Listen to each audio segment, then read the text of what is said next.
So, as 1588 got going, both Spain and England knew that war was coming, and it was going to be something major. The only real questions were when, where, and how was the conflict going to be fought. Now, Spain had built up a very large navy and replaced the losses of Cadiz and then some. So Spain really had the upper hand in choosing where and when the battle was going to take place.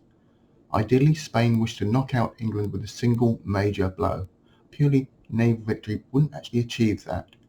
At this time, the Spanish army was far larger and more powerful than the English army, but the Spanish army was trying to protect a wide variety of lands, all separated by considerable distances, so it really couldn't afford to spend a long time engaged with the English army in a siege or a series of inconclusive battles. Ideally, the Spanish navy could keep the English navy busy for long enough. An army could be landed from continental Europe and storm into London after sweeping aside the English army and end the war in one decisive stroke. By taking London, not only in theory would they control England, they could also seize and execute Queen Elizabeth and replace her with a Catholic ruler more suited to the needs of Spain.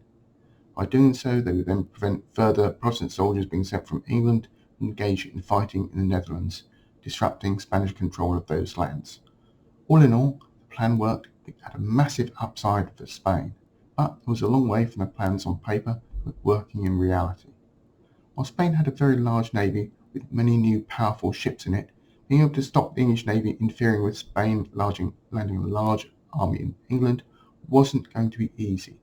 Spanish ships, especially the galleons, had the advantage when fighting close up with the English ships, or even in boarding the English ships. But in general, the English ships were faster and more manoeuvrable than Spanish ships, so closing with English ships was virtually impossible under most circumstances, unless the English ships also wanted or needed to fight a close quarter battle. So at the end of July 1588, the Spanish Armada, having been delayed by a storm in Spanish waters, then starts to sail up the English Channel in hopes of meeting up with tens of thousands of troops waiting on barges in the Spanish Netherlands, and landing the combined forces of both the Armada and the Netherlands somewhere on the south coast of England. As the Spanish fleet makes its way towards the English Channel, the Armada is observed by English scout ships left to signal the arrival of the Spanish fleet. The English fleet is also gathered around that time around Plymouth, the start of the Channel, and set sail to stop them in one of the largest sea battles ever. The prevailing wind was now blowing along the Channel, pushing all the ships towards the general region of the Netherlands and the North Sea.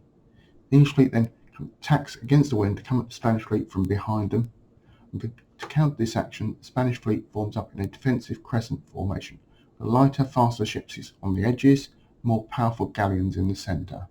So in theory, if the English ships want to attack the galleons, they'll have to push towards the centre of the Spanish crescent, which could result in the wings of the formation closing around them and a close quarter fight ensuing.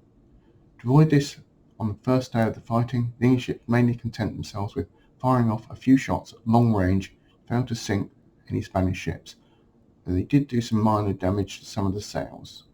However, during the night there was more significant combat, but still nothing decisive. The fighting then continues up the Channel as the Armada attempts to head towards Calais, towards the extra awaiting troops.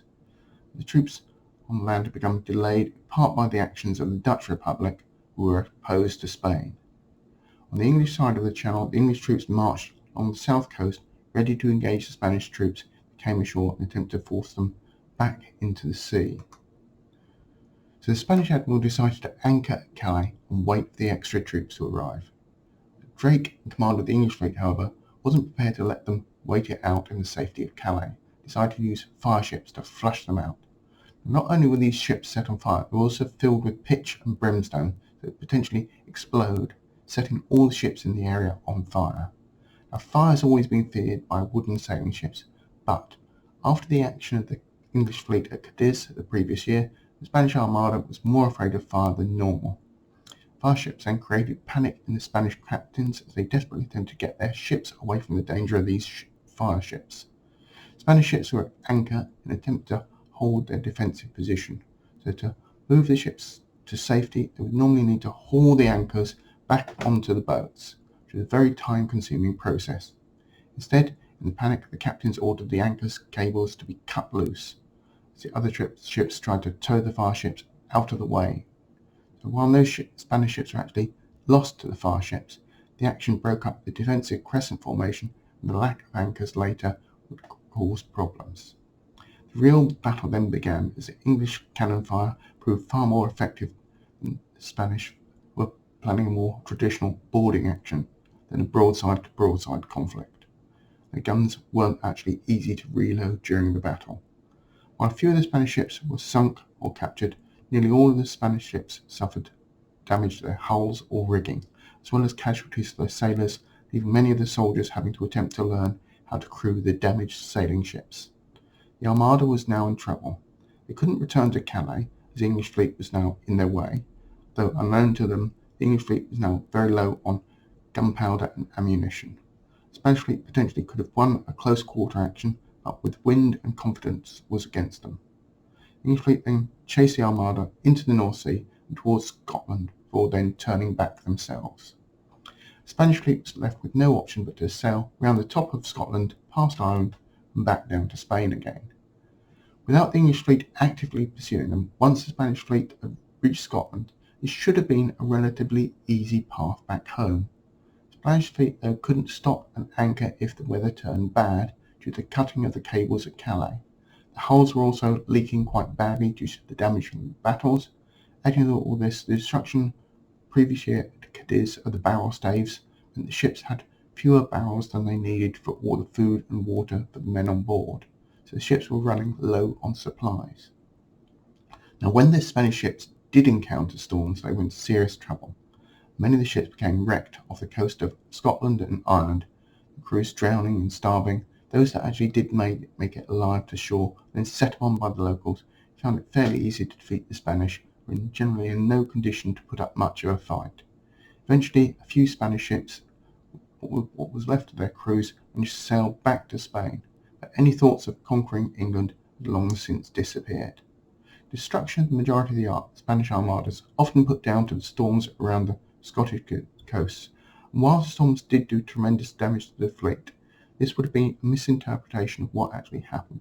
The Spanish fleet was well used to sailing through storms, as many of the sailors and ships had crossed the Atlantic many times before. The reason why the storms were so devastating this time was a combination of the lack of anchor cables and the damage to the hulls and sails from the early battles, combined with the lack of supplies for the crews, along with the captains of the ships sailing through unfamiliar waters without a clear idea of their current position and knowing exactly where they were going. Without the earlier naval engagement, the Spanish Armada could probably have sailed fairly safely around Scotland, returned to Spain virtually intact, to try again another time.